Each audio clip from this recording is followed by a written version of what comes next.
Are you and your spouse feeling more like roommates right now? Bogged down with chores and kids' needs and all the to-dos and the mental load? Does it lead to arguments or maybe silence and disconnection? I can't be the only one, right? I've been there. And even now I feel us edging back there sometimes. But mindfulness has really helped me to notice it sooner and do something about it. So in this video, I want to share with you our story and what helped us to really slow down and listen and reconnect again. Let's go. So before I start and tell you our story, look at this view. I don't know if you can see it. If I zoom out there a little bit, it darkens me, but you can hopefully see it. I'll do a bit of a picture at the end. So stay tuned to the end to get a good film of that. We are in the Lake District. This is Lake Ullswater. What a view, eh? This is from the bedroom window. Okay, so feeling disconnected, feeling like roommates, it happens, right? We're married, we have our kids, and something happens, we just get busy and really disconnected. And if we're not mindful, we can totally go our separate ways. And this is what happens when the kids, if we're not mindful, the kids leave the nest and we have to find each other again as well as ourselves because we've not kept that connection going amongst the busyness. And this is something I'm really passionate about.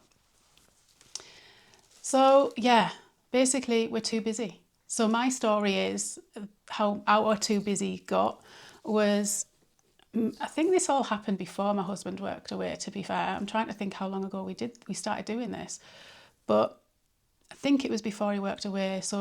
But still, the guys, if they go out to work, they come back, it's still only at night, right? But anyway, I was home educating regardless.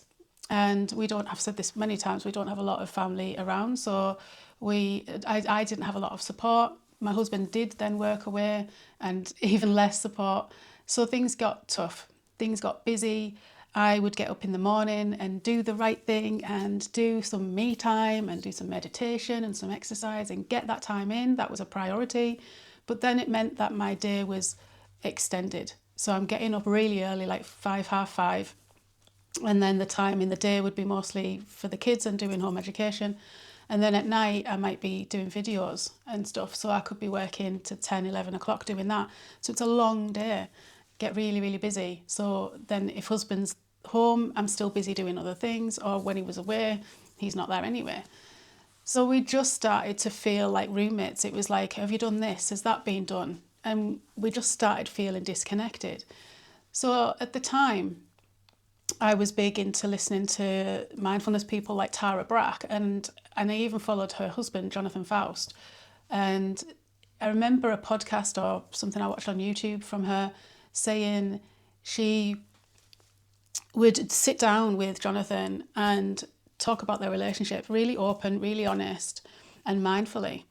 And what I mean by that is you listen, mindfully listen to the other person without any interruption. So she just basically made it a small thing. It wasn't this whole big thing that I made it into, which is typically me. But I took the essence of what Tara Brach said because I thought, that sounds really good. Let's see if I can implement that in my life, in our life as a couple.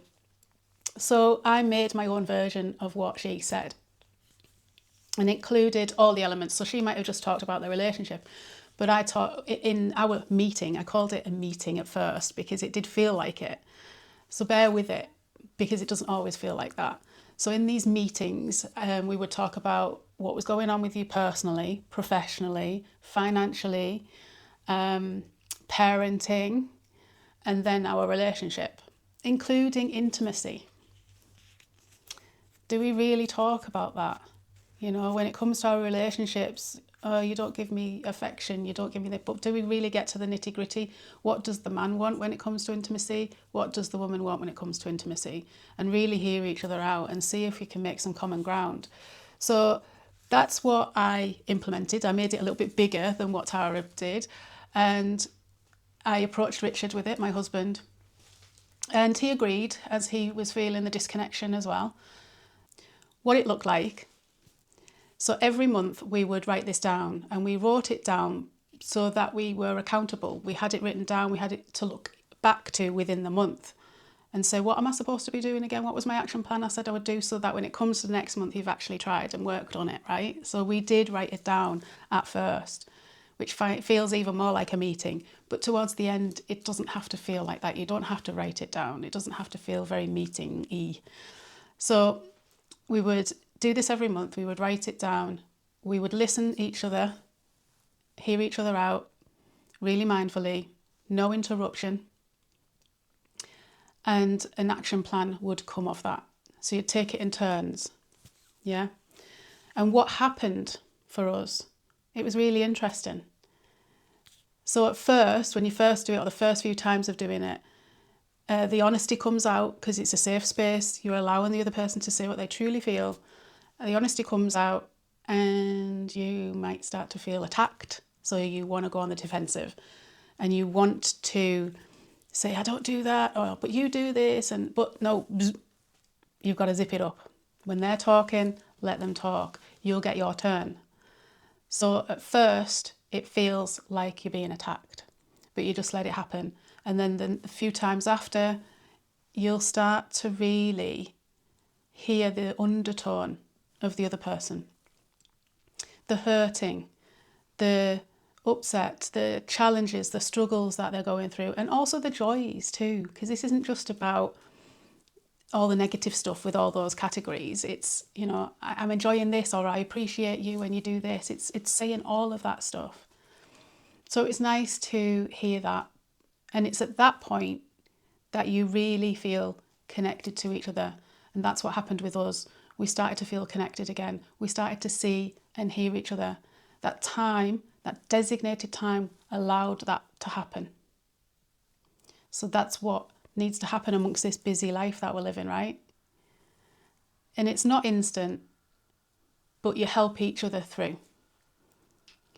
And before I came and filmed this, I did ask what Richard liked about this. So coming from a guy's point of view, and he said he did like the designated time to do this. So what does it look like now for us? I'll be honest, we haven't done it for a while because we've had lots of other things going as we are leaving the UK and travelling full-time as a family. This is an Airbnb in Cumbria. So yeah, what's it look like for us? Generally speaking, we keep it to every month. It doesn't feel as meeting-y anymore. We don't necessarily write it down.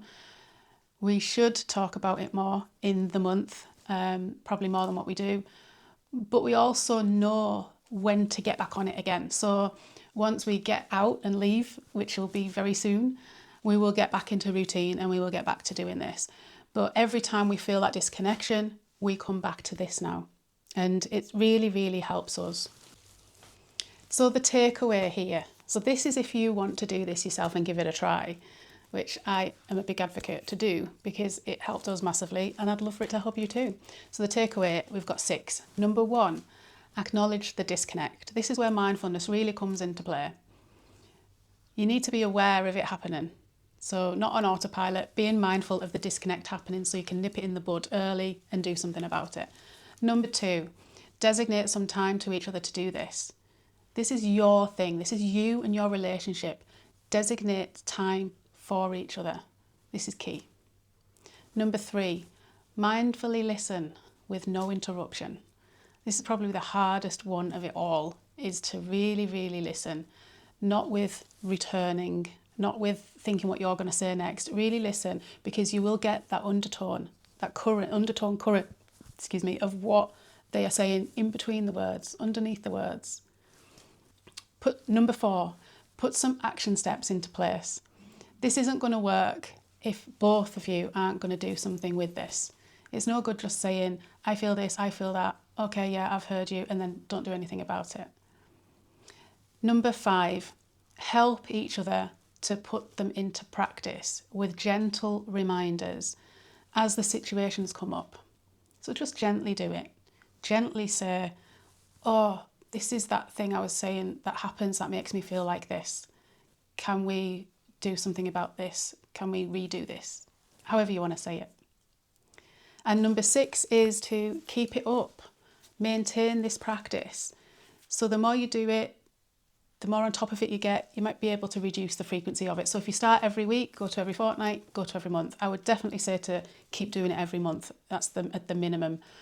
But maintenance, keep it up, keep the practice going, and you will see results. You will find that connection again. I'm absolutely sure of it. If you both want that, that's the key as well, isn't it? If you both want to reconnect and you both do this practice and work with it, I'm sure you'll see results. So mindfully seeing and hearing each other really does make a difference. It really does. I invite you to give it a go. I invite you to give it a go. Drop in the comments how you find it. Hint, you'll need to do it more than once to make it work. It becomes a part of you and your relationship.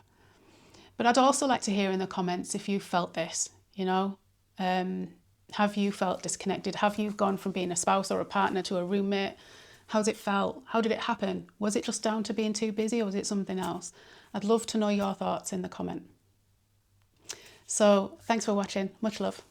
Bye for now.